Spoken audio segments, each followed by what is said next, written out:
At this point in the program, we're going to have the position 3 candidates, Greg Gallas and Deborah Seelinger, and the process will be the same. They will open with 1-minute opening statements, and then we will go into the questions, and it will be the same pattern with the Post Bulletin and the Chamber of Commerce, along with some lead questions. So let's get started, and the draw went to Deb. So Deborah, so you can start first. Good evening, my name is Deborah Seelinger and I'm running for school board seat 3. My brother called me last week and asked me what I had been up to. I said I'd been to a state education funding listening session, a dialogue on higher education, a breakfast at the senior center with local leaders. I'd heard the keynote speaker at the Education Minnesota Convention in St. Paul. I'd volunteered at the We Want You Back campaign and gone to a Post Bulletin dialogue on bullying. He said, wow, they really make you do a lot of stuff when you're a candidate. And I said, well, that's just stuff I do anyway. In addition, a few weeks ago, I attended the NAACP Voter Empowerment Forum with 20 other local candidates. Besides the 2 school board candidates, there were city council, county commissioner, Senate, and House of Representative candidates. Most of them mentioned education or their need to serve youth in our communities. As an elected school board member, my sole focus is on education. The accountability is high. It made me think about how all levels of government can and should work together to serve the needs of our citizens. And it gave me a greater conviction that I have the right skills and experience to do the hard work needed to serve our students. Thank you. Greg. I am Greg Gallas. I'm also running for Rochester Public School Board, seat number 3. I'd like to thank the League of Women Voters, the Post Bulletin, the Chamber of Commerce, and RCTC for holding this event. Running for school board is not something I took lightly. For the last 4 years, I have attended over 90% of the Rochester Public School Board meetings and special sessions. I kind of looked at that as pre-job training. I needed to understand what is working well in the Rochester Public School system. I needed to understand what issues needed to be addressed. I believe it's time we elect a board member who's been paying attention, who understands the issues we are facing and what the role of a school board member is. I believe it's just, being a school board member does not just mean showing up for meetings, but getting out and talking to the staff, the community, and the students so that we can understand the issues that they face. I would like to wish my wife also this evening a happy 25th anniversary. I look forward to your questions this evening. Thank you. Thank you. The first question comes from the League of Women Voters, and it is this. The relationship between the administration and teachers is critical to the success of the school district. What would you do to foster trust and respect between the school board, the administration, and the teachers? And Greg, that goes to you first. Part of what the strategic, a little background, I was fortunate enough to be part of the strategic plan. Part of the strategic plan talks about actionable and measurable goals. And I think that in part some of those measurable goals will be to define a trust system and open and honest communications and how we are going to effectively measure that. Part of the waiver policy that's put in place now says that we have to define a measurement in the 2014-15 school year about how we are going to measure the effectiveness of administrators and teachers, and I think that will foster a more open and honest communication, both among administrators, staff, the superintendent, and the community in general. Thank you. Deborah.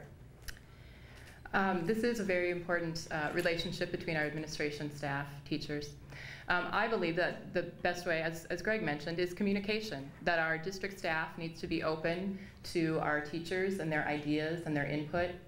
I hear a little rumbling sometimes from some of our teachers that they don't have enough information about a program or a policy. And I would like to see that be much more a focus to make sure that we are consulting, especially our teaching staff, when we're implementing things in the classroom. I also think that that communication and that relationship can really set the tone for our district and show our community that our staff can all work together. Thank you. Next question comes from the Post Bulletin. The Rochester Public Schools is projecting more than a $10 million deficit. What would your approach be to solving it? Do you prefer cuts? Would you be in favor of seeking more revenue through an override referendum, or some combination of the two? That goes to you, Deborah. I was part of the Budget Reduction Committee about 4 years ago where we cut $10 million out of the budget. It was a painful process. I believe that the new financial committee that the superintendent and the school board have called will help us look long-term, probably systematically, at what our spending priorities are in the district. It was interesting to me, I learned that Robbinsdale has a similar committee, but they have 6 subcommittees. And so one looks at revenue generating, one looks at enrollment, one looks at programming. You know, so there's subgroups of that larger committee, which to me sounded like a fairly good idea. I think as that committee goes forward, they will really be able to inform us about how to go forward making the cuts that we may need to make. Thank you. Thanks, Matt. Actually, that's a great question. And for me, it's not even just next year that we're facing a $10 million issue. If you look over the next 3 years, we're facing a $30 million issue. I think part of what Deb talked about was the financial committee, which I think is an absolutely critical, long overdue first step for the district, because as I understand the committee, they're not going to leave any rock unturned. As for a levy override, I personally would not support a levy override at this time. If you start to look at some of the funds that we have coughed up over the past 9 months to a year, there's some questionable spending in my personal opinion about iPads and the technology, and no actionable or measurable plan on how we're going to measure the success of that program. We've also implemented other reading programs that have cost the reading program that's cost the district $1.7 million when we already had a reading program that provided very similar measurements for the students, but we haven't gotten rid of that. It's still in place. Thank you. The next question comes from you, Matt Mona at the Chamber of Commerce, and that goes to you, Greg. How will you build consensus and support in the community around the work the school district is doing, and how will you build and nurture current partnerships? Thank you. I think it gets back to part of my opening statement where school board members just aren't there to sit in a chair and discuss policies and finances and that and this, that, and the other thing. We need to be advocates for the school system. We need to say that here is how we are measuring our success, and there's no way to refute that. And I think, again, I hate to go back to the strategic plan, but I think it is so critical for us to have that. Again, I think somebody had mentioned at a previous forum that our legislators stated that they were going to pay us back that money, and that was one of their key focus items. I think we as school board members, not just the Rochester Public School Board, but all school boards in southeastern Minnesota need to start working with all of our legislators on a local basis. Because issues we face in Rochester are not the exact same issues they face in Stewartville or Byron or Casson or any other place like that. So I think we need to be much more proactive with our state legislators to address our local issues. Thank you. Next question is from the league. I have an answer. Oh, I'm sorry. Do you want me to repeat? You get to, you get to answer that. How will you build consensus and support in the community around the work of the school district and build and nurture current partnerships? I think we're really fortunate in Rochester to have some really great partners for our school district. At a state PTA meeting I was at this summer, one of the things we talked about was the Fortune 500 companies in Minnesota and how our PTA units could leverage some help from those companies in different areas. You know, we know here that we have partnerships with IBM, Mayo Clinic, Chamber of Commerce, Boys and Girls Club, Diversity Council. It's a very long list. I think those partnerships are vital, and as school board members, we not only need to nurture the ones we have, but we need to look for new ones, because I think we have a really rich culture of sharing and collaboration in this community, and we really need to leverage that. Thank you. I'd like to use a rebuttal, yes, but not necessarily to rebuttal, just to add. Deb brought up a very interesting point about IBM's relationship. I've been fortunate enough, actually over the past couple of weeks, to be part of a program that deals in analytics. The program that exists today, that we actually offer other school systems in the country, looks at student trending when it comes to academics and personal behavior. And I think that's one way we could identify early on students that we could actually help at a much quicker level. So. Thank you. One more from the league here. Please explain your position on district-provided iPads. And that goes first to you, Deborah.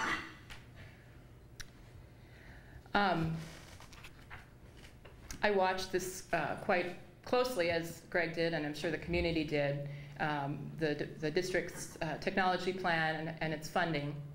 I have really seen some interesting things with iPads in my experience. I've traveled to Minneapolis and St. Paul to look at some schools there who are using one-on-one technology. We use them in a limited way at Churchill Hoover, where my son is a student. I have one of my own. I believe that they are, can be a really effective tool for differentiation of our students, can particularly help our struggling students do some catching up. I'm also interested to see that they are now using them at the College of Education and Human Development at the University of Minnesota, which is my alma mater, and they are implementing them. This is the third year of their cohort, and they are looking at not just how those iPads should be used in classes, but how should they be used, and they're looking a little bit more deeply about their effectiveness. Thank you. Greg, same question. I'm all in favor for technology. I work for one of the largest technology companies in the world. But my issue with the current plan of record for technology in the district is that there isn't one. We have no defined, actionable, and measurable goals on how we're going to measure the success of what it is that we're implementing. And we're not 100% sure is how we're going to implement this across all grade levels. And I perceive that as an issue. I think in part with, again, back to the strategic plan. The strategic plan is designed to set actionable and measurable goals across the district. Once we have that in place, we can truly evaluate how we're going to implement the program, how we're going to make it successful. We're currently facing a $10 million shortfall next year, and right now we don't have the money to pay for that. Thank you. Mo, you have the Chamber of Commerce question.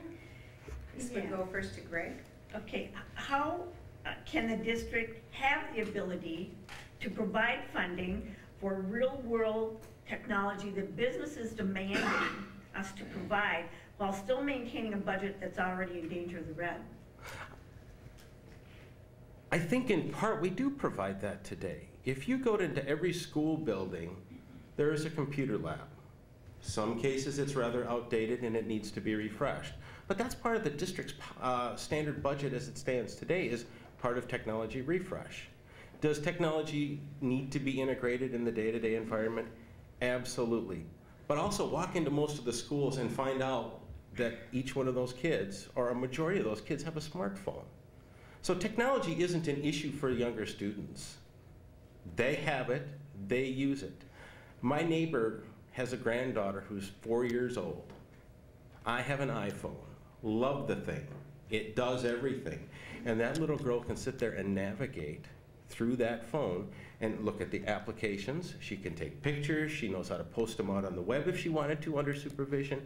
So, you know, we have a technology plan in place. iPads are important, but we still need to go back to having a actionable and measurable plan. Sure, I'll repeat the question for you. How can the district have the ability to provide funding for students' real-world technology that is being demanded by the business community while still maintaining a budget that's already in danger of going in the red? Thank you.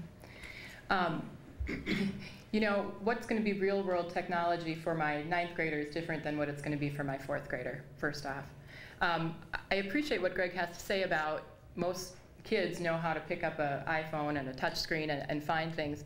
Unfortunately, not every family has one of those in their family.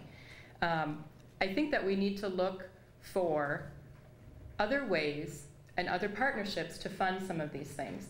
If our business community is saying we need technology skills in our students' hands, then we need to say to our business community, you need to help us fund these because we have other things to fund. We are under mandates. The state is not giving us all our money, so you need to help us partner. If you want to tell us what we should do, then you need to help us solve the problem. Okay. Post bulletin, the next question. This would go first to you, Deborah. Going back to my magic wand question, and again, this presumes that you are elected to the school board, and if you could, again, make one change, or one improvement to make the Rochester Public School System a better school system, what would that one thing be? I think my one thing, which is really two things, would be, sorry, either or, more focus on early childhood education / all-day kindergarten. We know that our early childhood students who participate in quality preschool, quality childcare programs function better at school. They are more ready for school. We know that the research says that students who are in all-day kindergarten are better prepared to move forward. It can help their literacy skills, helps improve achievement gap issues, helps improve their social actions. That is really, if I had my magic wand, it would have early childhood pre-K written all over it. Thank you. Craig. Again, a multi-part answer, much like that. First, world peace. Second, I agree wholeheartedly with Deb's assessment of early childhood. If we can catch students early on, they say by 3rd grade, we can define whether or not they're going to be successful. So I think that's absolutely key, and part of what the state waiver and part of our legislators have focused on is early childhood, because they also see the strong need for that. Second part, third part maybe, would be, again, I want to go back to the strategic plan, because again, being part of it, I was vested in it. There were 29 people in that room that were vested in it, and I think if we do this right, we define to the community how we will take and measure each student's success. We will have more community involvement in the education system, both from the business and a state level, and I think that'll be key. That will send a huge message and bring students back to this district as well. Thank you. The next question is from the League.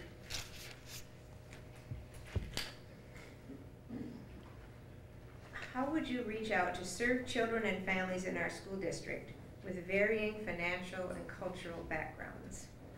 And that goes first to you, Greg. I think each of us as board members need to mirror what the superintendent has done. I think since Mr. Munoz has come to this district, we have seen a 180-degree turnaround in parent involvement, community involvement, because he has been open, he has been honest, and he has been inviting. I think all of us at a board level, and for that matter, even the cabinet, which they already do a very good job of being advocates for our district. And I think if we can open up those communications with those particular groups and get them more involved, I think that'll be a plus for everybody. Thank you. Deborah? I think as a board member, being out in the community, meeting other people, looking at the different committees that we serve on and the different students that we serve is all to our benefit. It was interesting to me to volunteer for the We Want You Back campaign and hear some of the follow-up from that. Some of the participants who went out door to door went to neighborhoods that they probably don't normally go into, and they learned a lot. Some of them went to neighborhoods that they were surprised that there was a student who had dropped out. So it was quite eye-opening for some of them. I think those things, although we're talking about being sitting on the school board, an effort like that helps show our community and our community volunteers that all our students, all our families, no matter what their situation, cultural, socioeconomic, are all important and valuable in our district. Thank you. Come now to the audience questions. And this first one goes to you, Deborah. Why should I vote for you as a school board member?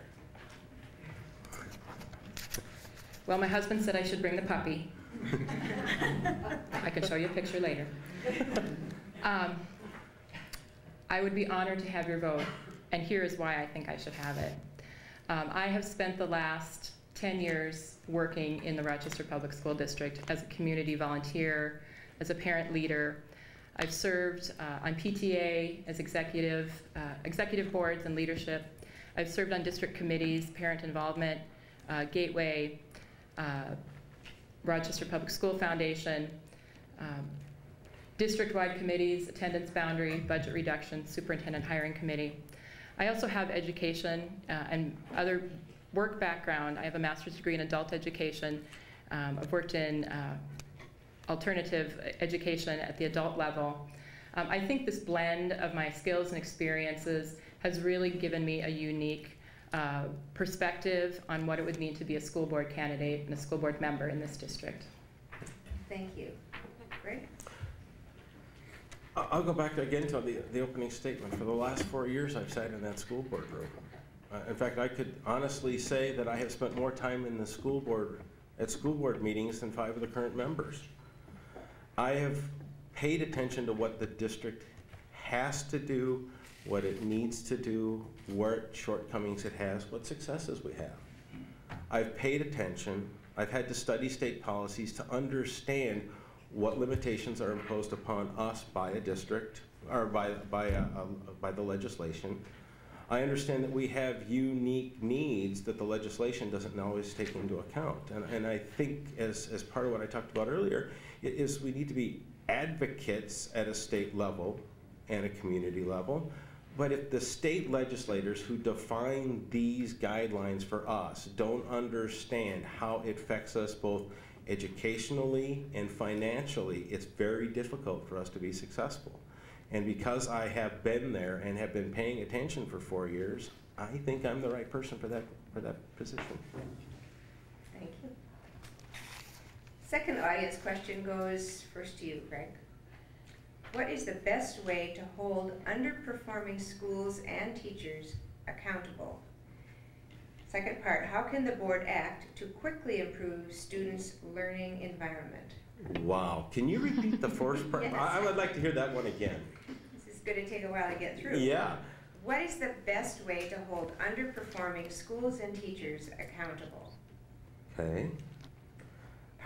That was part one. Give me part two again. How can the board act to quickly improve students' learning environment? And they've underlined quickly. Quickly. Well, holding underachieving schools accountable is in part measured by the state of Minnesota and the federal government. So that's a difficult one because our hands get rather tied by that. And there are clear defined measurements for underachieving schools on what they have to do in order to become achieving. So we as a district have policies and plans that we have to, that are mandated to us by the state, that those schools have to follow and report back to the school board on. As for quickly improve, again, I'm gonna refer that back to the superintendent. That's his responsibility because ultimately it is not the board's job to address issues within his personal school. We are there to support him in any way possible, and if that means us going down there and discussing with staff what issues they see in conjunction with the superintendent, but ultimately that's the superintendent's responsibility. Deborah, do you want me to read this Nope. again? I took notes. And I do agree with Greg. We do have the new state multiple measure rating that is giving our students different ratings, focus schools, priority schools. There's a lot that we need to be up on that. And I think in terms of quickly improve student learning, you know, if we could quickly improve student learning, I think we would be quickly improving student learning already, no matter what. And I don't mean to be flip when I say that. I do agree with Greg that that is a curriculum issue, that that's an administration issue to deal with problems that might be at a school level in terms of staffing or teachers or programs that need to be addressed. I would hope that, you know, that we have hired staff who are the best staff to deal with those problems? And how can we make sure that if we're having issues in schools, that we can make changes in an efficient and effective manner so that changes could be made? Thank you. We move on to the third question from the audience, and that would go to you, Deborah, first. These people are really good question writers. Uh-oh, I'm gonna write this one down. With such a diverse community of families using the public schools, what role does character education play in the well-being of our schools? Part 2, what values transcend the cultural differences found in Rochester? Can you read the second part again? What values transcend the cultural differences found in Rochester?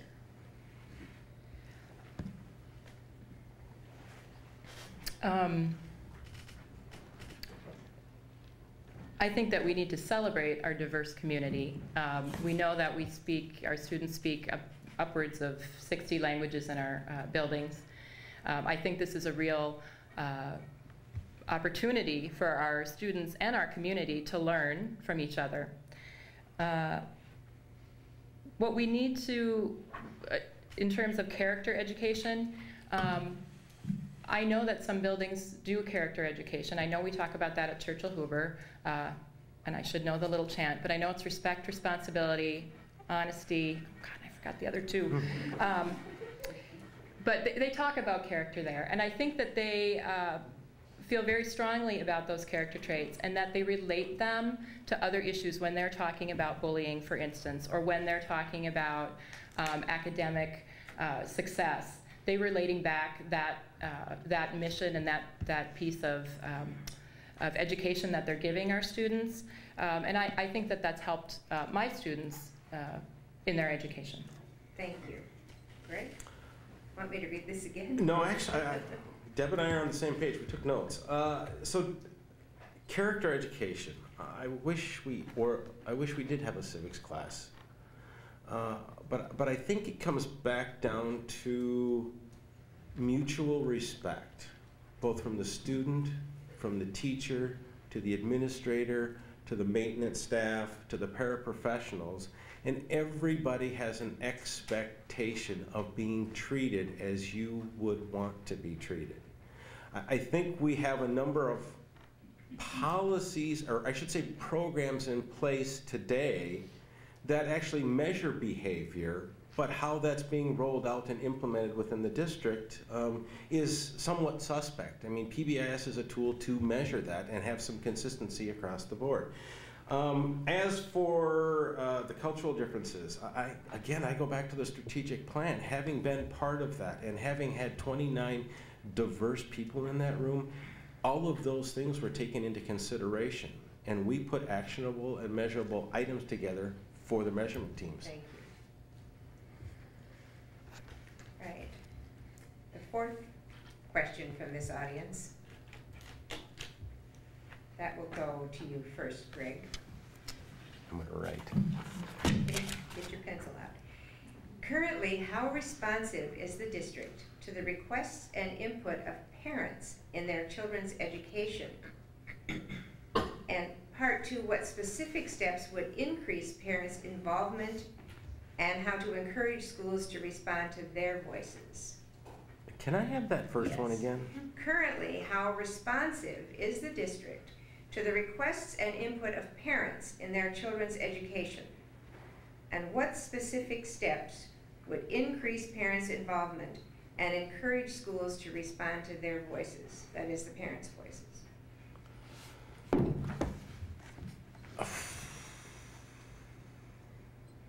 That's a very interesting question. How responsive are they? Well, I can say from being in meetings roughly every 2 weeks, they're as responsive as they can be.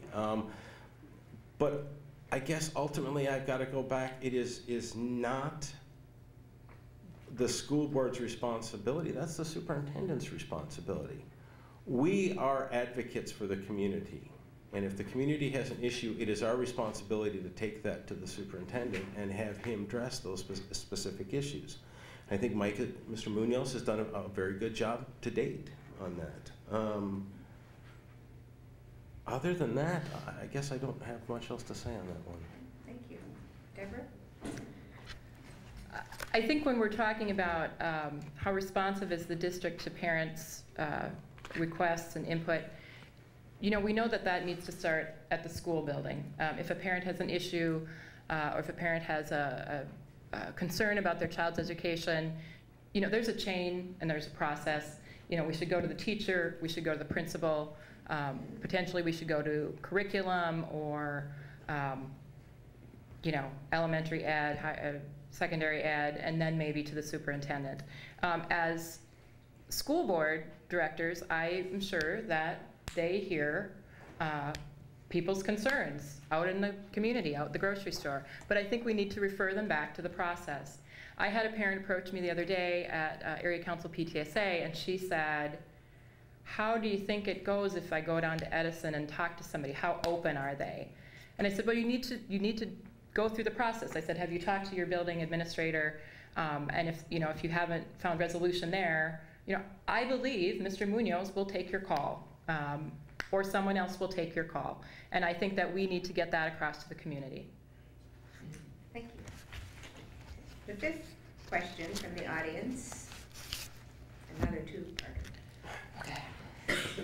What is the role of the school district in areas outside traditional K-12 education, such as early childhood education, adult literacy, etc.? And how do you feel our district is doing in those arenas currently? Read it again. What is the role of the school district in areas outside traditional K-12 education, such as early childhood education, adult literacy, etc.? And how do you feel our district is doing in those arenas currently? And we'll go first to you, Deborah. Well, we know that our district says lifelong learning for all. So we're not just about pre-K. I don't believe we should be about just K-12, sorry, K-12. I believe, you know, we have an early childhood program. I believe we need to do more partnering with our Hand in Hand and our Head Start programming. We know that our community ed is very important. We know that we serve a lot of adults in our community through community education. We also have, I believe it's the TAP program, which is our transition to adulthood program for our special ed students 18 to 21. So I think that we're already doing more than just K-12. I think we should be doing more than just K-12. How do I think the district is doing on that? I always think that we can do better. I always think that we can do more. I think that we would need to look at how effective and efficient are these programs, how many are they serving, and do we have success? Thank you.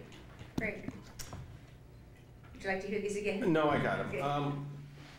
I would have to echo some of Deb's sentiments. Early childhood, yeah, there's always more we could do. Part of the Minnesota Education Commissioners, part of the waiver policy talks about enhancing early childhood. Get us more funding so that we can offer additional programs. Adult literacy, I think community ed does an absolutely stellar job, and that Jackie Silver should be commended for the way that program is running. You can't say enough good things about a dedicated young lady like that who can go out and find grants all over the place to keep that place extremely successful. You know, how do we feel we can do better? We always strive to do better.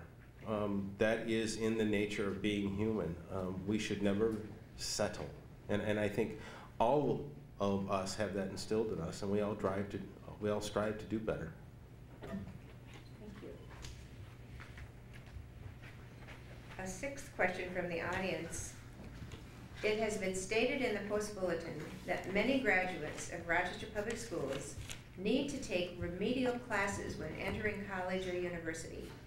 How would you address this shortfall? And that will go first to you, Greg. Again, I got to go back to the strategic plan. A lot of these issues were addressed in the strategic plan. If we define actionable and measurable goals for each and every single student's success and consistently address shortcomings in our programming, shortcomings in our funding, how could we not be successful? It is a constant learning process for us to evaluate that program. But the, you know, the strategic plan is that encompassing, and I think that's what kind of gets lost in the mission statement, is that there was many action items that were put underneath that mission statement that address many of the issues that the community has, that the students have, that the parents have. In regards to, you know, the remedial, I think that if we do a much better job of holding ourselves accountable for the quality of education we provide, those issues will resolve themselves. I think that we need to look a little bit closer at the data. You know, the post bulletin said we have 30% needing remediation. We need to know who those students are. What were their high school grades? Was this something that, you know, we could have addressed earlier? I read recently about PSEO and how they've brought PSEO down to 10th grade, and how not only this can help with achievement gap, but also that for students of black students and white students and also Hispanic students, that those who take 3 to 4 PSEO classes have more likelihood of going on to higher education and staying and completing higher education successfully. So I think that's an option. That's maybe something we could look at for our students, that would take the remediation piece out of the, you know, of the data, that might lessen that and also be good for all of our students. Thank you. We're running right down to the edge, so it will be time. I'm sorry, I have 3 more questions and we don't have time. They're good, you can count on that. The closing remarks come, and Greg, you have the first opportunity, followed by Deborah. Well, thank you. Again, I'd like to thank the League of Women Voters, the Rochester Post Bulletin, Chamber of Commerce, the RCTC, and actually all of you for coming out this evening, and actually all of those who are going to watch this on some sort of media. I believe it's time we elect a school board member who understands how the school board and the district operates, the issues and the challenges that we are facing, and the issues that we're going to face with a $10 million budget shortfall next year.